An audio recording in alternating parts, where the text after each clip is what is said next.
नमस्कार, मैं हूं संदीप चौधरी। आज सीधा सवाल में, सवाल तो एक ही है सबके जहन में, पूरे देश के जहन में, अब की बार किसकी सरकार? तो बात तो होगी चुनाव की। और 4 चरण का चुनाव मुकम्मल हो चुका है। 379 सीटों पर वोट डाले जा चुके हैं। अब 5वें चरण का चुनाव होने वाला है परसों 20 तारीख को। चुनावी शोर, प्रचार, औपचारिक प्रचार खत्म हो चुका है। और ये जो 49 सीटें हैं, इनमें और आने वाली जो आगे की सीटें हैं, कुल मिलाकर 164 सीटें बची हैं। इसमें आधी उत्तर प्रदेश, आधी बिहार और आधी पश्चिम बंगाल की सीटें बची हुई हैं। और ये तीनों ऐसे राज्य हैं जिन्हें स्विंग स्टेट्स कहा जा रहा है कि यहां जो अपना परचम लहराने में कामयाब हुआ, उसकी नैया पार 4 जून को। तो आज हम कोई रायता नहीं फैलाने वाले, सिर्फ उत्तर प्रदेश की बात करेंगे। वो उत्तर प्रदेश जिसके बारे में लगातार यह कहा जाता है कि दिल्ली की गद्दी का रास्ता उत्तर प्रदेश से होकर गुजरता है। 80 सीटें हैं भाई उत्तर प्रदेश में। 80 में से 39 पर वोटिंग पूरी हो चुकी है। 41 सीटें बाकी हैं। और इन 41 सीटों में से परसों 14 सीटें, फिर छठे चरण में 14 सीटें और 7वें में 13 सीटें बची हुई हैं। तो 39 में उत्तर प्रदेश क्या दशा और दिशा दिखा रहा है? और आने वाले जो चरण है, उसकी कुछ रूपरेखा, उसकी कुछ वानगी, उसका कुछ करंट या अंडर करंट समझ में आ रहा है क्या? यह अपने आप में अहम सवाल है। और उत्तर प्रदेश की बात करें तो 2014 के चुनाव में जब बीजेपी को 282 सीटें मिली थी, सिर्फ बीजेपी की बात कर रहा हूं, तो 72 सीटें जीतने में कामयाब हो गई थी। और 2019 में जब बीजेपी को खुद 303 सीटें मिली, तब उनके खाते में आई थी 62 सीटें। लेकिन तब एक खास बात थी, वो ये कि बुआ और बबुआ यानी कि मायावती और अखिलेश, हाथी और साइकिल साथ साथ चलते हुए दिखाई दिए थे। इस बार मायावती एकला चलो का राग अलाप रही हैं। और इंडिया गठबंधन दरअसल कांग्रेस और समाजवादी पार्टी का गठबंधन है। और एक रेनबो कोएलिशन बनाने में दरअसल बीजेपी कामयाब होती दिखाई दे रही है। अब 2019 की बात करें तो 2019 के चुनाव में बीजेपी को 49.98 यानी कि 50% वोट वो बीजेपी के खाते में गए थे। यानी कि एक लहर थी। ये तो अंक गणित, जो अरिथमेटिक था मायावती और अखिलेश का, उसने सीटों में ऐसे वॉपिंग मेजॉरिटी को तब्दील नहीं किया जितना कर सकते थे। भाई कई जगह राजस्थान में 25 में से 25, गुजरात में 26 में 26, मध्य प्रदेश में 29 में से 28 ये सीटें भी आई। उत्तराखंड की सारी, हिमाचल की सारी, हरियाणा की सारी, दिल्ली जहां अभी प्रधानमंत्री रैली कर रहे थे, साथ की साथ। पर 49.98%। अब इसमें एक पलट तस्वीर भी है। 2022 के जो विधानसभा चुनाव हुए, 403 की विधानसभा है उत्तर प्रदेश में, 255 सीटें जीती बीजेपी ने, लेकिन वोट प्रतिशत गिरा और गिरकर आ गया था 41.29%, 41.25%, यानी कि लगभग 8.25% की गिरावट आ गई वोट शेयर में। पर यह तो राष्ट्रीय चुनाव है। और उत्तर प्रदेश की बात करें, वहां मोदी फैक्टर ही नहीं, योगी फैक्टर भी है। सही मायने में डबल इंजन है। तो यह डबल इंजन रफ्तार पकड़ता दिखाई देगा क्या? 2019 के चुनाव में भी पहले, दूसरे, तीसरे चरण में लगा कि लड़ाई कांटे की हो सकती है। बहुत अच्छा अरिथमेटिक है, गणित है विपक्ष के खेमे में। लेकिन 7वां चरण आते आते और नतीजे आते आते वो सारे गुणा भाग धाराशाही ही औंधे मुंह गिरते दिखाई दिए। अब इस बार भी एक अंडरकरंट की बात हो रही है। जाति अपना सिर फिर से उबारती दिखाई दे रही है। हिंदुत्व का चुनाव नहीं, यह वो राज्य है जहां राम मंदिर एक बड़ा मुद्दा है, प्राण प्रतिष्ठा भी हो गई। राशन लाभार्थियों की बात करें हम, 5 किलो अनाज 31 दिसंबर 2028 तक अब यह जारी रहने वाला है। बीजेपी का कमंडल के साथ साथ मंडलीकरण भी पूरा होता दिखाई दे रहा है। अब वो पिछड़ों की पार्टी भी बन गई है। प्रधानमंत्री मोदी ये बताते नहीं चूकते हैं कि वो पिछड़ी जाति से आते हैं। 29 मंत्री जो मोदी सरकार में थे वो पिछड़ी जाति से आते हैं। तो मंडलीकरण भी हो गया, पर अब उसमें कुछ सेंधमारी भी हो रही है। कांग्रेस कह रही है हम 10 किलो दे देंगे, और जो ये पिछड़ी जातियों में पैठ बनाई थी बीजेपी ने, दलित वोट बैंक भी दरका था मायावती से। 2022 के चुनाव में लगभग 9% गिरावट आई थी वोट बैंक में बीएसपी के, और उसमें ज्यादातर पुट बीजेपी के पास जाता दिखाई दिया था, ऐसा विश्लेषकों का आकलन था। पर इस बार 400 पार का नारा दरअसल उल्टा भी पड़ा है क्या कुछ हद तक, कि भाई ये संविधान बदल देंगे, आरक्षण खत्म कर देंगे। तो वो लड़ाई आरक्षण पर भी आई, बीजेपी ने पलटवार किया, मुसलमानों को सारा आरक्षण दे देंगे, उससे हिंदू मुसलमान भी हुआ। राम मंदिर के साथ साथ काशी और मथुरा की बात भी हो रही है लगातार। और ऐसे में जो अगला चरण है, जो 14 सीटें हैं 20 मई को, जिन पर बटन दबाया जाना है, इसमें लखनऊ, मोहनलालगंज, जालौन, झांसी, हमीरपुर, बांदा, फतेहपुर, कौशाम्बी, बाराबंकी, फैजाबाद, कैसरगंज और गोंडा, और इसके साथ साथ अमेठी और रायबरेली। यहां भी एक राजनीतिक पहेली छिपी हुई है। राहुल गांधी अमेठी हार गए थे 2019 में स्मृति ईरानी के खिलाफ लगभग 52,000 वोटों से। वो पहुंच गए हैं रायबरेली, अमेठी छोड़कर। और रायबरेली में सोनिया गांधी थी, अब वो राज्यसभा में चली गई हैं, वहां से सांसद हैं। उन्होंने कहा मैं अपना बेटा आपको दे रही हूं। एक संवेदना, एक सिंपैथी कार्ड खेलने की उन्होंने कोशिश की। लेकिन बीजेपी ने, जब राहुल गांधी ने रायबरेली से नामांकन किया, तंज भी कसा था कि डरो मत, भागो मत। यह प्रधानमंत्री मोदी ने कहा कि अरे डर क्यों रहे हो, क्यों रायबरेली जा रहे हो, अमेठी से लड़ना चाहिए था। अमेठी से किशोरी लाल शर्मा को, फैमिली लॉयल, परिवार का वफादार 40 सालों से, उन्हें उतारा है। अब ये डरो मत भागो मत वाला खेल है, या यहां पर एक रणनीति बुंदी है। कांग्रेस ने भी लो प्रोफाइल बना दिया। यह चुनाव स्थानीय भी लगातार हो रहा है, इस बात का जिक्र हम करते आ रहे हैं। स्थानीय मुद्दों पर चुनाव ज्यादा दिख रहा है, कोई सेंट्रल थीम नहीं दिख रहा। और अमेठी से राहुल गांधी लड़ते तो एक लंबी कतार बीजेपी के नेताओं की वहां दिखती, रैलियां और रोड शो करते हुए। अमित शाह ने आज रोड शो किया, लेकिन प्रधानमंत्री ने रोड शो नहीं किया।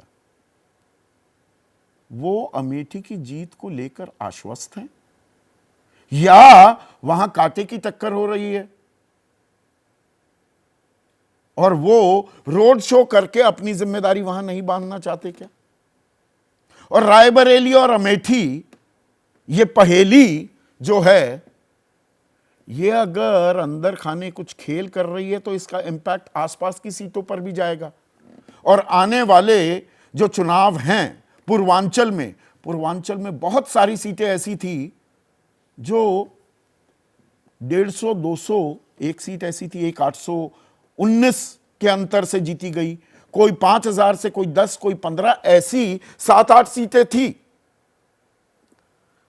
उत्तर प्रदेश में जो 62 सीटें जीती थी 2019 में बीजेपी ने, एवरेज मार्जिन, हर उम्मीदवार का औसत जीत का अंतर लगाएं, वो लगभग 2.25 लाख वोट था, 2.25 लाख। इनमें से 20 1 लाख से नीचे थी,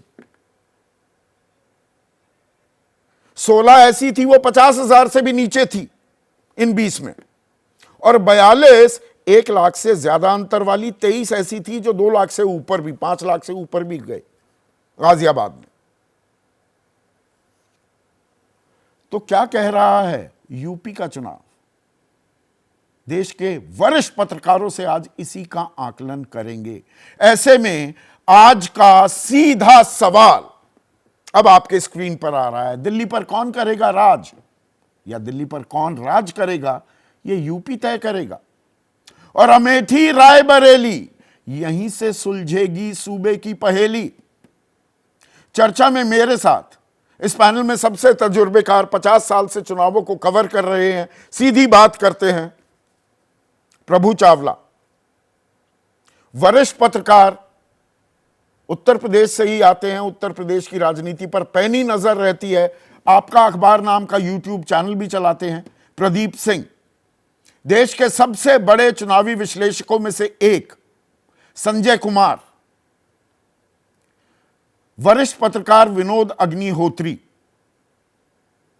और इस पैनल में सबसे युवा लेकिन तजुर्बे की कोई कमी नहीं है, बहुत एड़ियां घिसी हैं उत्तर प्रदेश को कवर करते करते, मनोज राजन त्रिपाठी, और मेरे सहयोगी भी रह चुके हैं। और आज मैं थोड़ी उल्टी गंगा भी बहा रहा हूं, वरिष्ठ पत्रकारों से थोड़ा अदब के साथ, गुस्ताखी माफ करते हुए आज मैं सबसे युवा चेहरे से इस पैनल की शुरुआत करूंगा। और आप रायबरेली और अमेठी होकर आए हैं मनोज, ये वहां एक पहेली बनी हुई थी और बड़ी लोगों के अंदर उत्सुकता भी है।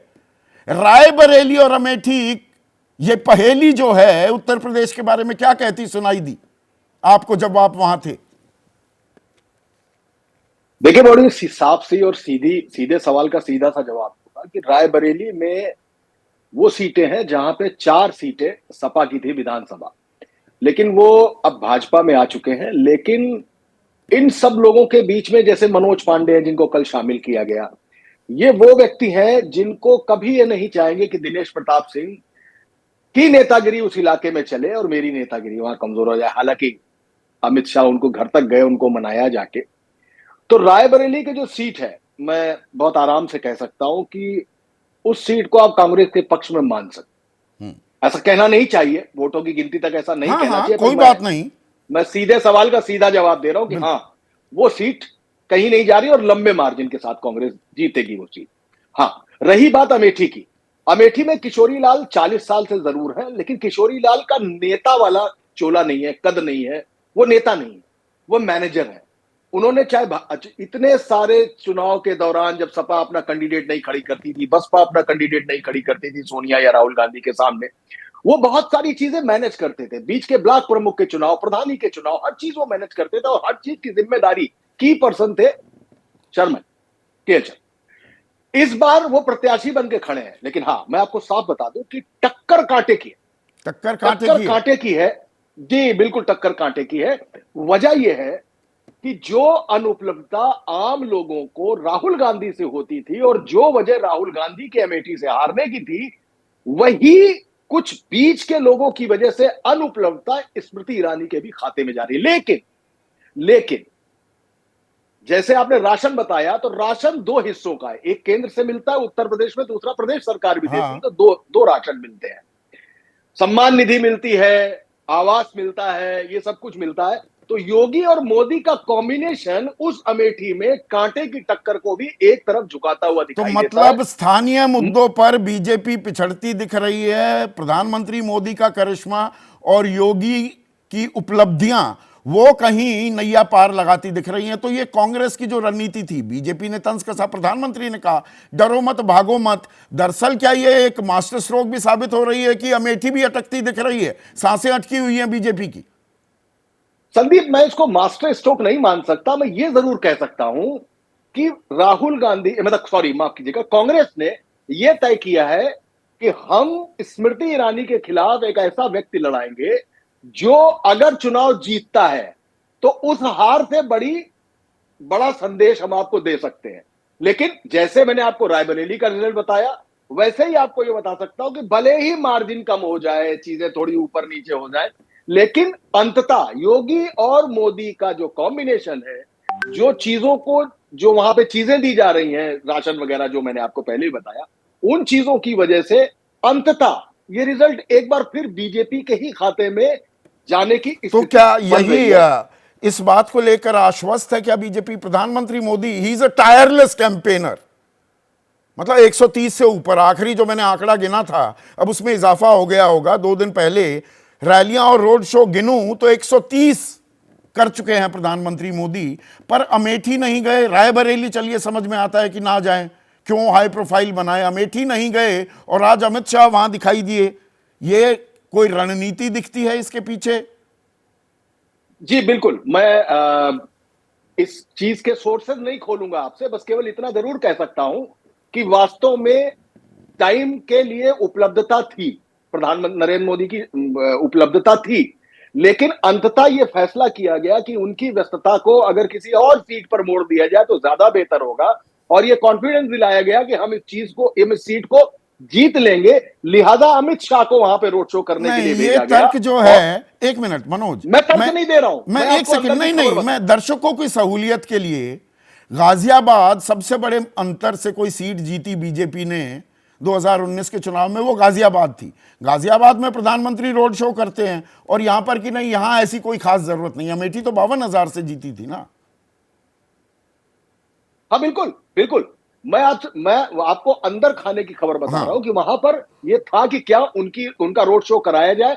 अंततः यह तय किया गया कि अगर अमित शाह इस इलाके में आ जाएंगे तो ज्यादा बेहतर होगा, और यही सारी चीजें उनको आश्वस्त करती दिख रही है। लेकिन सिर्फ रायबरेली और अमेठी तक ये बात सीमित नहीं है, ये बहुत सारी सीटें, क्योंकि अगला जो चरण है वो बेसिकली बुंदेलखंड में और सेंट्रल यूपी एग्जैक्टली, में आपने ज्यादातर बहुत अहम बात कही। मोमेंटम भी जी। होता है चुनाव में, एक चुनाव में एक हवा सी बनती है, वो लहर बने, आंधी बने या ना बने वो हमें मालूम नहीं, लेकिन कुछ अब मोमेंटम पकड़ रहा है।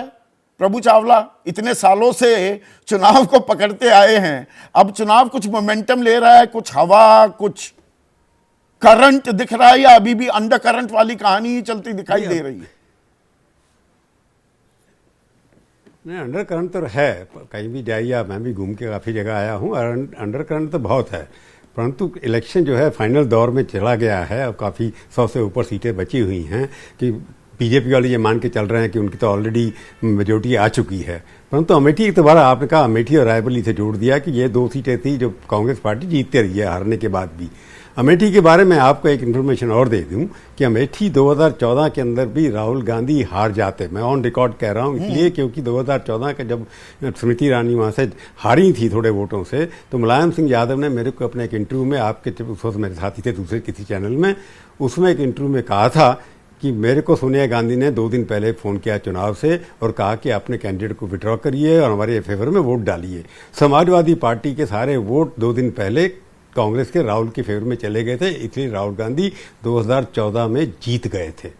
तो समाजवादी पार्टी का रोल बहुत ही इंपॉर्टेंट है अमेठी के अंदर। वहां पर अगर समाजवादी पार्टी के कार्यकर्ता और लोग काम करेंगे, जैसे उन्होंने कहा टक्कर कांटे की है, परंतु स्मृति ईरानी ने वहां बहुत काम किया है और कद्दावर नेता हैं। और केशरीलाल शर्मा को मैं बहुत सालों से जानता हूं, 40 साल से मैं भी उनको जानता हूं। वो ऑर्गेनाइजेशन के आदमी हैं, टक्कर दे रहे हैं। मोदी जी वहां नहीं गए, हमेशा रोड शो करने चले गए हैं, तो सीट तो जीतने की बात उसके अंदर कोई डाउट करेगा 60-40 75, पर कांटे की टक्कर कह देना, क्योंकि वहां के पत्रकार हैं, जानते हैं सब जगह, उनकी बात सुन करके मैं थोड़ा हैरान हूं कि कांटे की चक्कर है, तो इसका मतलब काफ़ी रिस्क का फैक्टर। यूपी से तय होगा हिंदुस्तान का रास्ता। परंतु जो आपने बेसिक सवाल पूछा है, अंडर करंट तो जाति के नाम पर है, स्थानीय नेताओं लोकल इश्यूज के नाम पर भी है। मैं कई बार शुरू से कहता आ रहा हूं, हर फेज के बाद एक चुनाव का मुद्दा बदलता चला जाएगा और स्थानीय मुद्दों पर आता चला जाएगा। दिल्ली में अब मालीवाल का इशू शुरू हो गया, चुनाव के अंदर बड़े से बड़े नेता बोल रहे हैं, नड्डा साहब भी बोल रहे हैं अब उसके बारे में कि लोग इसके ऊपर वोटरों का इन्फ्लुएंस होगा का नहीं होगा। यूपी के अंदर बाकी चीजें शुरू हो जाएंगी। तो जो आप कह रहे हैं कि अंडर करंट जो कॉन्स्टिट्यूशन बदल रहा है, हमारी रिजर्वेशन कम हो जाएंगी या कुछ और होगा, और प्रधानमंत्री ने कल एक भाषण में कह भी दिया कि अगर ये लोग जीत करके आएंगे, ये बुलडोजर चला देंगे राम मंदिर पर, तो राम मंदिर क्योंकि यूपी के अंदर बना हुआ है। हाँ। तो इस तरह की बातें कहना से ये लगता है कि गर्मा गर्म हो रहा है चुनाव, अंडर करंट को काटने के लिए गर्मी। वो तो अयोध्या में है, जो उत्तर प्रदेश में है, काशी मथुरा का मुद्दा भी बनाते हैं, वो प्राण प्रतिष्ठा अभी हुई, वो गूंज भी सुनाई दे रही है क्या? इस मोमेंटम की जब मैं बात कर रहा हूं, वो स्थानीय मुद्दों की तरफ जा रहा है या राष्ट्रीय फलक पर लगातार जो खींचने की बीजेपी कोशिश कर रही है, जिसमें हिंदू मुसलमान का पुट भी आ रहा है, उस तरफ जा रहा है चुनाव? मैंने कहा ना, चुनाव बातों में, वाक्यों में, वार्तालाप में गर्म बहुत होता चला जा रहा है। राष्ट्रीय मुद्दा कॉमन है, राम मंदिर। जहां भी जाएंगे आप उत्तर प्रदेश के अंदर या नॉर्थ के अंदर, राम मंदिर कॉमन है। कल प्रधानमंत्री ने पहले बार, क्योंकि यूपी के अंदर बुलडोजर एक पावरफुल वोट कैचर है, बुलडोजर सिंबल नहीं है, परंतु बीजेपी बुलडोजर चलाती है ना, बुलडोजर। वो कह रहे कांग्रेस चलाएगी बुलडोजर। दिया है। इसमें भी एक नुआंस पकड़ने की हाँ, बात तो बुलडोजर हाँ, तो कह रहे तो बुलडोजर जीतने के लिए सिंबल यूज किया जा रहा है। तो राम मंदिर के ऊपर बुलडोजर कांग्रेस पार्टी वाले चलाएंगे, समाजवादी चलाएंगे। ये बात लोकल मुद्दों से उठ करके प्रतिष्ठा का सवाल है, धर्म का सवाल भी उठते अंदर आता है। परंतु जो मैंने पहले कहा कि अंडर करंट जो कॉन्स्टिट्यूशनल अमेंडमेंट होगा, हमारी रिजर्वेशन चली जाएंगी, उसको इश्यू को बताने के लिए। और दूसरी सबसे बड़ी बात जो है नैरेटिव, मोदी और योगी बहुत पावरफुल कॉम्बिनेशन है उत्तर प्रदेश के अंदर। कि योगी अपनी एकदम फर्म एडमिनिस्ट्रेशन है, क्लीन एडमिनिस्ट्रेशन है, उसके साथ मोदी जी के अपना राष्ट्रीयता को लेकर के दोनों का कॉम्बिनेशन बहुत भारी है। उसके बाद भी उन लोगों को लगता है कि कॉन्स्टिट्यूशन अमेंडमेंट की बात कहीं ना कहीं असर कर रही है, जाति समीकरण बिगड़ गए हैं, उसको न्यूट्रलाइज करने के लिए दोनों बातें कर रहे हैं। योगी जी उतने सामने नहीं आ रहे हैं, दिखाई नहीं दे रहा है मीडिया के अंदर ज़्यादा जितना पहले दिखाई देते थे, परंतु योगी जी सेकेंड इंजन इतना पावरफुल है कि पहले इंजन के बराबर है एकदम। दोनों की स्पीड बराबर है। अभी जेपी नड्डा का जिक्र किया, स्पीड को बढ़ाने के लिए दोनों को आगे बढ़ाए। प्रभु, आपने जेपी नड्डा का जिक्र किया। आज मैं मेरे थोड़ा सा दिमाग के ताले और खोलिए, मेरा दिमाग के अंदर एक असमंजस सा दिखा। वो पूरा इंटरव्यू तो कल आएगा सामने, पर उसकी जो हेडलाइंस हैं वो आ गई हैं, जिसमें जेपी नड्डा ये कहते पाए गए हैं कि अब बीजेपी सक्षम हो गई है। मतलब ऐसी कोई खास आरएसएस की जरूरत नहीं है, चुनाव 2/3 तो हो गया है। ऐसे वक्त में आरएसएस को लेकर जो प्रेरणा स्रोत है, जो मां है बीजेपी का कहना अब हम सक्षम हो गए, पहले नहीं थे, अब हम सक्षम हो चुके हैं। इसके यूपी में क्या मायने हैं? मैं सीधा सवाल पूछ रहा हूं। फिर आरएसएस का देखो, गुरु गोलोकर का एक लेक्चर था किसी ज़माने में, उसके बाद रिपीट किया गया था कि जब 3% भारत की जनता जो है आरएसएस के साथ जुड़ जाएगी तो उस वक्त हम बीजेपी, हमारे पॉलिटिकल आउटफिट हो जाएगा, सक्षम हो जाएगा। एक बहुत पुराना वक्तव्य किताब के अंदर 3% अगर वोटर आरएसएस से जुड़ जाएंगे तो उसके बाद हमारे को जरूरत नहीं पड़ेगी, एकदम से सपोर्ट करेंगे। अब तो 3% से ज़्यादा विश्व की सबसे बड़ी पार्टी है, 18 करोड़ इसके सदस्य हैं। चाहे 18 करोड़ वोट पढ़ते हैं या नहीं पढ़ते, पर सदस्य उनके 18 करोड़ हैं, जरूर हैं। तो इसलिए सक्षम होने का मतलब है कि धन के हिसाब से सक्षम है, सारे राष्ट्र के अंदर काम है उनके पास। लगभग 1500-1600 एमएलए हैं, 40% के करीब एमएलए हैं। बीच बीच में काइट फ्लाइंग भी होती है ना कि तलखी बढ़ गई है, थोड़ी नाराजगी है आरएसएस बीजेपी में, वो समन्वय की थोड़ी कमी दिखाई दे रही है, उसकी ओर कोई इशारा तो नहीं है।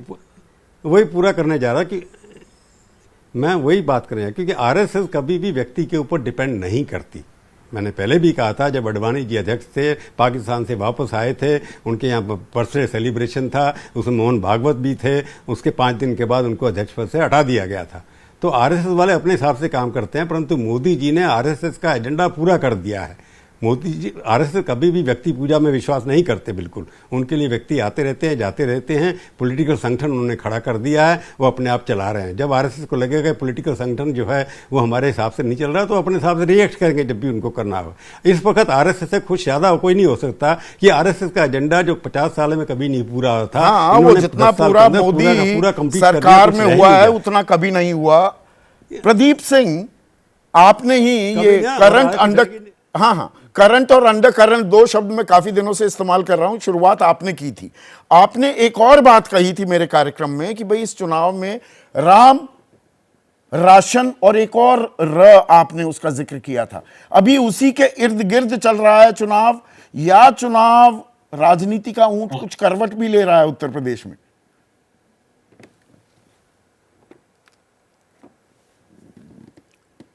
पहले तो मैं एक बात कह दूं, मनोज राजन त्रिपाठी ने जो बात कही और प्रभु जी ने जो बात कही, उन दोनों की बातों से मैं पूरी तरह सहमत। उसके आगे आपने अपने ओपनिंग रिमार्क में जो है जितने महत्वपूर्ण मुद्दे हैं उत्तर प्रदेश में और देश में भी, उन सबको गिनाया, खासतौर से उत्तर प्रदेश के जो मुद्दे हैं। अभी जो एक आर आप याद करने की कोशिश कर रहे हैं उससे आपने छोड़ दिया। मैंने कहा था राहत, वो है कानून व्यवस्था, हाँ। सुरक्षा। मेरा मानना है कि ये सबसे ऊपर है लोगों के दिमाग।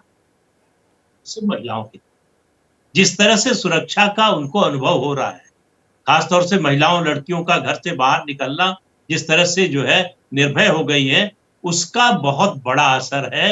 ये जो डबल इंजन की सरकार का इतना आपको प्रभाव दिख रहा है, उसमें सबसे बड़ा फैक्टर मेरी नजर में वो सुरक्षा की भावना का है।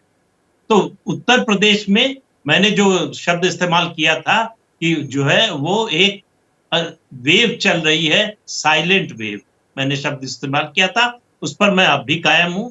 उत्तर प्रदेश में साइलेंट वेव चल रही है बीजेपी के पक्ष में, या जो वो चुप बैठा है, मौन बैठा है, वो नाराज भी हुआ बैठा है।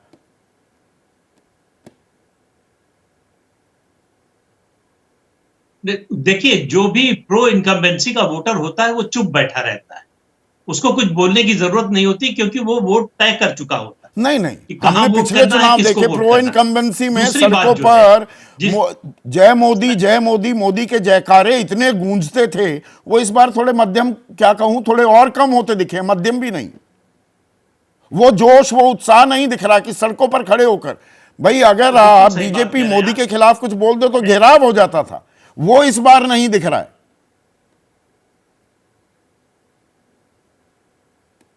बिल्कुल ठीक बोल रहे हैं आप, क्योंकि विपक्ष की ओर से उस तरह से इंटेंस कैंपेन नहीं हो रहा है, उस तरह की लड़ाई नहीं दिख रही।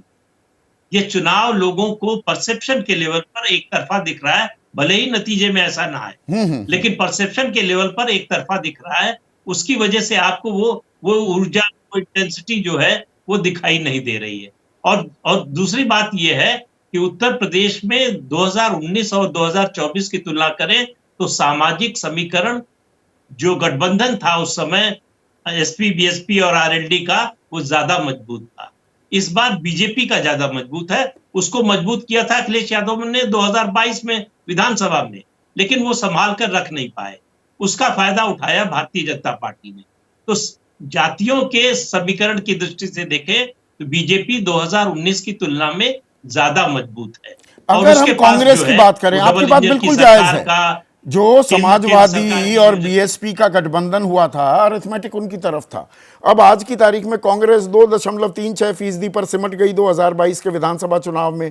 संगठन नाम की कोई चीज नहीं है, पर यह कांग्रेस का हाल पिछले तीन दशकों में हुआ। 30 सालों में देखें, कांग्रेस लगातार डाउनहिल जाती दिखाई दी।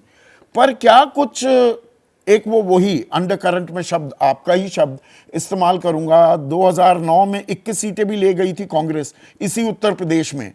तो बिना संगठन के भी क्या कुछ एक स्पार्क बन रहा है? क्योंकि मैं जो लोगों से बात कर रहा हूं, विपक्षी खेमे में एक बड़ी अजीबोगरीब बात हो रही है। प्रदीप जी, आप भी लगातार बात करते हैं, क्यों कह रहे हैं भाई थोड़ा हजम नहीं हो रहा, जो अंदर से ग्राउंड से रिपोर्ट आ रही है, अब तो हमें कहते हुए भी डर लग रहा, हमें ये अंदाजा नहीं था।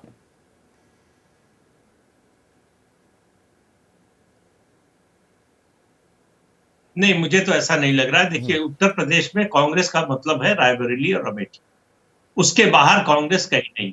और कांग्रेस का चुनाव प्रचार अगर आप देख ले तो वो भी इन 2 सीटों तक जो है सीमित है। उसके अंदर मैं थोड़ी और सेग्रीगेशन करूंगा, दलित वोट बैंक की भी बात करेंगे, पिछड़ों की भी बात करेंगे। लेकिन विनोद, जो मैं सवाल प्रदीप जी से पूछ रहा था, मैं अगर समाजवादी खेमे या कांग्रेस वालों से और बीजेपी वालों से बात होती है, हमारा तो काम ही है कि भाई सबसे बात करो, थोड़ा था लेने की कोशिश करो। एक नैरेटिव ये आ रहा है कि हमें अंदाजा नहीं था कि ऐसी नाराजगी भी दिख सकती है, या हमें इस तरह से भी लोग समर्थन दे सकते हैं। वो तो बराबर की टक्कर की बात करने लगे हैं। तो क्या ये अति उत्साह ऐसे ही, भाई राजनेता तो ताल ठोकेगा ही, मुंगेरी लाल के हसीन सपने देख रहे हैं, या कुछ बदल भी रहा है जमीन पर? देखिए संदीप, एक बात, एक संकेत मैं पहले भी कह चुका हूँ, आज फिर दोहरा रहा हूँ कि जब ये चुनाव शुरू हुआ था तो उस वक्त जो नैरेटिव था, जो सार्वजनिक विमर्श था, वो ये था कि भाजपा की 350 आएंगी या 300 आएंगी या 450 आएगा एनडीए या 400 आएगा। मतलब 272 तो मान के ही लोग चल रहे थे, गिवन था, तो आ ही रही, मतलब हाँ। वो गिवन था, यानी हम सब भी यही कहते थे और विपक्ष वाले भी इसको लेकर के बहुत दबाव में थे। अब जैसे जैसे 4 चरण हो चुके हैं और कल 5वें चरण का जो है मतदान परसों होना है, तो अब क्या है, विमर्श चल रहा है। अभी भी 300 350 कहने वाले लोग भी हैं, मैं ये नहीं कह रहा कि बिल्कुल बंद हो गया हो, लेकिन अब दूसरा विमर्श भी समानांतर चल रहा है कि 250 आएंगी, कि 240 आएंगी, कि 272 आएंगी, कि 250 भी आएंगी, कहने लगे हैं कि 220 आएंगी। मतलब तो ये एक संकेत इस बात का जरूर है कि जो विपक्ष के लोग कहते हैं कि भाई हमको भी अंदाज नहीं था, तो कहीं ना कहीं कुछ ना कुछ जमीन पर उनको महसूस हो रहा है। या दिल बहलाने के लिए गालिब ख्याल दिल अच्छा है। बहलाने के लिए, देखिए दिल बहलाने के लिए गालिब ख्याल अच्छा कह सकते हैं, लेकिन जो संकेत नीचे से आ रहा है वो कोई दिल बहलाने क्या वाला है नहीं वो कारण, क्या है बदलाव की वजह, क्या भाई- जो प्रदीप जी कह रहे हैं वो बात देखिए तर्क के आधार पर बहुत ही मजबूत है, बहुत मुकम्मल है कि भाई राम भी है, राशन भी है, राहत भी है, यानी कि कानून व्यवस्था की बात है। और मोदी और योगी, नहीं, निश्चित रूप से उत्तर प्रदेश में मोदी योगी डबल इंजन, वो हिंदुत्व का भी है, कानून व्यवस्था का भी है, विकास का भी है, इससे कोई इनकार नहीं कर सकता। लेकिन साथ साथ दूसरे सवाल भी हैं जिनको शायद हम लोग अनदेखा कर देते हैं और बार बार ये कहते हैं विपक्ष वो उठा नहीं रहा। विपक्ष हर मीटिंग में उठा रहा है, अखिलेश यादव उठा रहे हैं, राहुल गांधी उठा रहे हैं, मल्लिकार्जुन खड़गे उठा रहे हैं, सारे नेता उठा रहे हैं। बेरोजगारी का 400 सवाल, पार का नारा, बेरोजगारी दिक्कत का का सबब सवाल, बन गया है अग्निवीर का क्या? सवाल, संविधान बदलने का सवाल, तो ये मुद्दे भी तो हैं ग्राउंड पर। तो ऐसा नहीं है कि मुद्दे खाली राहत, सुरक्षा, रोटी, वो है मुद्दे निश्चित रूप से जिसको महसूस हो रहा है, लेकिन दूसरा ये भी महसूस हो रहा है। इसमें तो एक और अहम बात मैं कहूं, और ये टॉकिंग पॉइंट होने वाला है 18 मई को मैं ये बात कह रहा हूं, और प्रभु और प्रदीप जी और मनोज के सामने मैं इसकी तस्दीक चाहूंगा 4 जून को। मीडिया में कवरेज, मीडिया का एक अहम रोल होता है नैरेटिव बनाने में, और आज की तारीख में मीडिया भी 2 हिस्सों में बट गया है। एक ब्रॉडकास्ट नेशनल चैनल जिसका मैं हिस्सा हूं, और एक डिजिटल मीडिया भी है, सोशल और मीडिया। यहां पर नैरेटिव बिल्कुल अलग चल रहे हैं दोनों जगह। मतलब यहां अगर आप नेशनल मीडिया देखेंगे तो BJP is home and dry, हाँ। और उधर वो नाराजगी और न जाने क्या क्या बात। मीडिया की विश्वसनीयता भी सवालों के घेरे में आएगी 4 जून को, गलत तो नहीं कह रहा हूं। निश्चित रूप से आएगी, जो भी नतीजे होंगे, क्योंकि जब बिल्कुल एक मीडिया में एक एक्सट्रीम है, दूसरे मीडिया में दूसरा एक्सट्रीम है, तो जो नतीजे आएंगे उसके हिसाब से किसी न किसी पर उंगली उठेगी। हाँ। वो सवाल उठेगा कि भाई आपका आकलन गलत था। तो चलिए, मुझे ये बात में अच्छा लगा, मेरे 5 मेहमान मुस्कुराते हुए दिखाई दिए जैसे ही मैंने ये बात की, और सबसे लंबी मुस्कान आपकी थी संजय।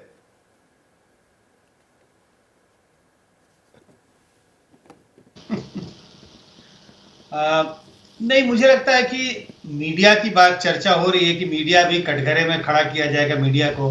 कई चीजें हैं इसके बारे में, चुनाव के बारे में हम चर्चा कर रहे हैं, तो उसके संदर्भ में हम जरूर कह रहे हैं, क्योंकि बिल्कुल 2 अलग अलग नैरेटिव दिखाई पड़ता है। हाँ। अगर आप सोशल मीडिया को देखें तो लगेगा कि बस बिल्कुल सरकार धाराशाही हो रही है। हाँ, सरकार धाराशाही हो रही है। और अगर आप मेन स्ट्रीम मीडिया को देखें, जिसके से आप और हम हैं, तो वहां पे ऐसा होता हुआ नहीं दिखाई पड़ता है। तो निश्चित रूप से 2 अलग अलग स्ट्रीम में चल रहे हैं, और विचारधारा या वोटरों का जो मन भी है, मुझे लगता है 2 धाराओं में बटा हुआ दिखाई पड़ रहा है। इसमें अब थोड़ा सा डिटेलिंग में चलते हैं। विशुद्ध आंकड़े, और आपसे बेहतर कोई नहीं समझा सकता देश में 49.98% वोट बैंक था बीजेपी का। मैं अभी 2022 का जिक्र नहीं कर रहा हूं, 9.25% का जो ड्रॉप हुआ 41.25% है, क्योंकि हम राष्ट्रीय चुनाव की तुलना कर रहे हैं। तो अगर फर्ज कीजिए जो ये विपक्ष में थोड़ा जोर आया है या कह रहे हैं कांटे की टक्कर है, 50% से ऐसा कितना नीचे आ सकता है? थोड़ा आंकड़ों के हिसाब से आप बताइए।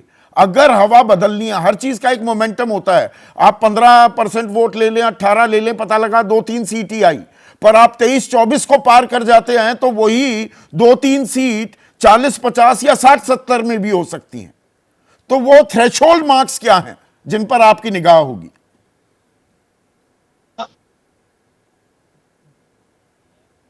किसके लिए थ्रेशोल्ड की बात कर रहे हैं? कांग्रेस के लिए थ्रेशोल्ड की बात कर रहे हैं? तीनों पार्टियों का बताइए। बीजेपी कितने नीचे जाए तो दिक्कत के सबब में है, और समाजवादी कांग्रेस का आंकड़ा कितने ऊपर जाए तभी जाकर वो टक्कर में आते दिखाई देंगे, वरना ये हमारी कल्पनाएं और विमर्श चलता रहेगा।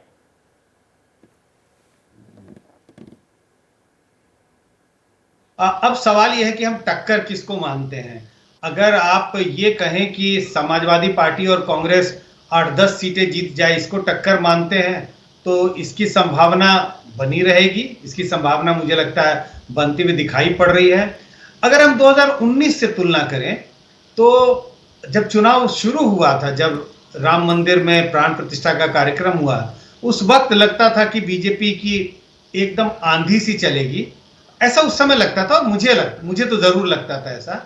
वहां से चीजें बदली बदली सी दिखाई पड़ती हैं। और जो 62 सीटें बीजेपी की आई थी और 2 उनके सहयोगियों की थी, लगभग मुझे लग रहा है बीजेपी का प्रदर्शन उसी के आसपास है। इस ओर इशारा अब किया था वोट मनोज के ने। का गिरावट मनोज हो ने जाए मुझे तो वादा देखिए, किया है कल वो आंकड़ा 5, देने वाले 4, हैं 5% पक्का। तो आप मनोज वाली बात पर आ रहे हैं। अब मैं एक दो और डिटेलिंग आपसे जानना चाहूंगा।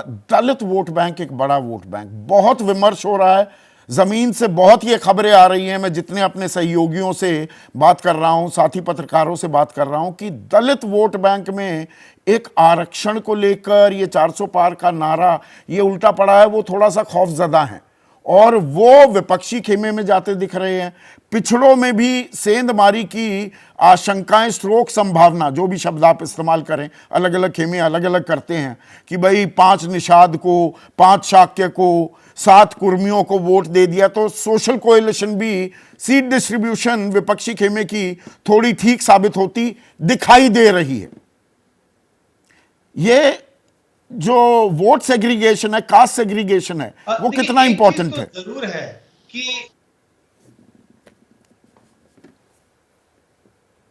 देखिए, इस वक्त तो कह पाना बहुत मुश्किल है मेरे लिए कि दलित का वोट किधर जा रहा है और शाक्य का वोट किधर जा रहा है और कुर्मी का वोट किधर जा रहा है। लेकिन अगर जमीनी तौर पे, जमीनी स्तर पे ये दिखाई पड़ रहा है कि बीजेपी की पकड़ जितनी मजबूत लगती थी जनवरी में, वो पकड़ धीमी पड़ रही है, कमजोर पड़ रही है। निश्चित रूप से जो अपर कास्ट का वोटर है वो तो उनसे खिसकता हुआ बहुत दिखाई नहीं पड़ता। तो निश्चित रूप से जिन जातियों के का जिक्र आप कर रहे हैं, उन्हीं में कुछ उथल पुथल है। और उन्हीं में उथल पुथल का मतलब है वो शायद बीजेपी का साथ छोड़कर कांग्रेस समाजवादी पार्टी की ओर जा रहे हैं। 15 सेकंड में एक जवाब लेकिन जिस चाहूंगा। बात कोई का आप सेंट्रल जिक्र कर थीम रहे थे, यूपी में भी नहीं दिख रहा है क्या? या राम सेंट्रल थीम है कि पैसिवली एक मन में वोटर के राम है, या अलग अलग जगह अलग अलग मुद्दे बन रहे हैं यूपी में भी? मुझे लगता है कि नहीं, मुझे लगता है सेंट्रल थीम राम से हटके संविधान पर आ गया है और सोशल जस्टिस पर चला आया है। कांग्रेस ने इस मुद्दे को उठाया और पहली बार मैंने देखा 10 साल के चुनावी इतिहास में, जब से बीजेपी की सरकार बनी है, कि बीजेपी इस पर रिस्पॉन्ड कर रही है। बीजेपी को बताना पड़ा है कि नहीं नहीं, संविधान हम बदलने वाले नहीं है। और हाँ, बीजेपी और संविधान तो इन्होंने बदला है और भेजा इस्तेमाल बहुमत का किसी ने किया है तो वो कांग्रेस ने किया है। आपातकाल की भी याद दिलाते दिख रहे हैं। तो राम बनाम संविधान, क्या उत्तर प्रदेश में लड़ाई यहां भी आ गई है? लड़ाई रोचक हो रही है या अभी ख्याली पुलाव ही पकाए जा रहे हैं? बहुत सी राय आ रही है। तो दिल्ली का शासन तय करने वाला है उत्तर प्रदेश क्या, और उत्तर प्रदेश में कुछ बदल रहा है क्या? रमापति राय गाजीपुर वासी हैं, उत्तर प्रदेश के ही हैं। वो कह रहे हैं पूर्वांचल में लड़ाई भीषण है, 4 जून को चौंकाने वाले नतीजे। तो चौंकेगा कौन, बीजेपी या विपक्षी खेमा? वो तो 4 को पता लगेगा। पर चुनाव होता जा रहा है दिलचस्प, जानकारी विश्लेषण सब करते रहेंगे। अभी के लिए इतना ही, नमस्कार।